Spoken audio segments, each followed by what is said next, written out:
Here we are at IoT World Silicon Valley. I'm here to welcome Brandon Cannaday, CPO of Losant. Welcome. Thank you. So you've been here for a couple of days. What's the word on the street for IoT? You know, we're seeing a lot of industrial, a lot of manufacturers coming through, quite a bit of smart environment. We're exhibiting here, we've got those two demos, and we're kind of seeing equal interest in both of them. So what's the state of IoT now? It's beyond buzz. It's definitely beyond buzz. We've been coming to the show for 5 years now, and I would say the audience has matured quite a bit. You know, we're definitely past that time of experimentation and proof of concept. Conversations we have are a lot deeper. Customers are a lot more sophisticated. They know what IoT is, they know the problems that they want to solve, and they're coming to us with much more interesting solutions. So what kind of challenges are they facing these days? Yeah, you know, I think the biggest challenge is the breadth of technology that does make up an IoT solution. It requires hardware, firmware, connectivity, a platform, and then, you know, something customer facing. That is a lot of technology, a very broad engineering skill set to bring together. And for a lot of existing companies that are kind of pursuing IoT as maybe a new product, that might not be the capability they're comfortable with. So that's kind of the biggest challenge that we typically see. So when they're looking at IoT, what are they doing? Are they saying, I need some of this IoT? Or are they saying, we're having all these new devices on our company, we need to kind of glue it together? What's the big thing they're talking about? Well, I will say a couple years ago, definitely they would say we just need IoT without really even knowing what that meant. No, today they're coming with specific problems. And for us, because of our business, we typically work with like industrial OEMs. And what they want to do is bring to market a new IoT product or service that kind of adds or augments the value of the equipment they sell. So there's a lot of customer demand driving that, a lot of competition driving that. You have to have like a technology-enabled equipment now. So that's driving a lot of the, the IoT and the technology when it comes to the equipment that's out in the field. So is that more of a trend, basically kind of more turnkey kinds of things? We are seeing some turnkey solutions. It's hard to create a turnkey application for IoT because the use cases are very different and very specific to the domain in which they go. But what our customers are trying to do is create their own turnkey solution. So when it comes to their customers bringing IoT or adopting IoT, they don't have to start from scratch every time, figuring out how to get that equipment connected with all their other equipment. They just want that delivered to them straight from the vendor. So what happens when a company, they get on a platform and all of a sudden they have all these new connected devices that they didn't have before? Do they just kind of plug in? Sometimes we are seeing devices that are tailored for the internet and the Internet of Things. So, a few years ago, a lot of devices, a lot of sensors didn't really have a concept of connectivity.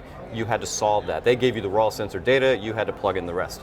But now, sensor manufacturers are kind of delivering that out of the box as a turnkey. They might have the connectivity client, some just have the cellular connectivity built right in. So when it comes to onboarding all these thousands of new sensors, the technology ecosystem is catching up and making that a lot easier.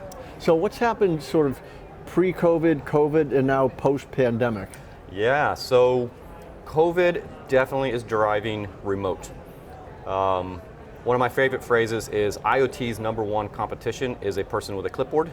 And that worked so well for so long, it was hard to justify the investment in technology to do something different. But what COVID did was showed everyone a situation or a scenario where the person may not have physical access to the equipment. So that's driving a lot of remote innovation. How do I remotely monitor this equipment from anywhere in the world? Then post-COVID, we're seeing a big shift back to office. So that's driving really interesting use cases in the smart environment world, where these facilities, now they have partial staff, there's still a hybrid remote work from home, some people in the office. Facilities managers don't know. Like, well, we got flex desks, we got huddle rooms, is anyone using this? Do I have enough space? Do I have too much space? So we're seeing a lot of interest in bringing occupancy monitoring, kind of people tracking into the smart environment and the smart campus. So where do you see that going over time? So where I see, especially the smart environment going over time, is more intelligent provisioning of office space. In order to attract the younger employee, they are investing significant amount of money into kind of modern office environments with the question, does anyone care? Is anyone using this? So beyond just tracking people and counting people, they're really going to get sophisticated on like, are the coffee machines being used? Are the vending machines being used? Some tech campuses have the bicycle racks and they offer employee bicycles. Do we have enough? Do we have few? So we're going to see starting at the top with just how many people are using our space down to now let's start tracking how many people are actually using the amenities within our space. So have companies gone, at least now, past the point of proof of concept into scaling? Oh yeah. So, we've personally seen, we do a lot of business with kind of enterprise industrials, large equipment, kind of high value, lower volume, because the unit economics work out a little bit better that way. But yes, they're definitely beyond proof of concept. Every project does start with a proof of concept, more of kind of a proof of platform. Can I get the data into the cloud? Cool, let's scale it up. And the value proposition is there, it's obvious, they get immediate ROI, they're scaling it up, tens of thousands of devices in the field. So we're definitely past proof of concept phase. We're finding the real world value, the real world ROI with IoT. So if we're sitting here a year from now, what will we be talking about? I think this show is nice that it combines the AI and the IoT. I think we're going to be talking about that. A lot of companies are new to even IoT, so the data they're collecting is new.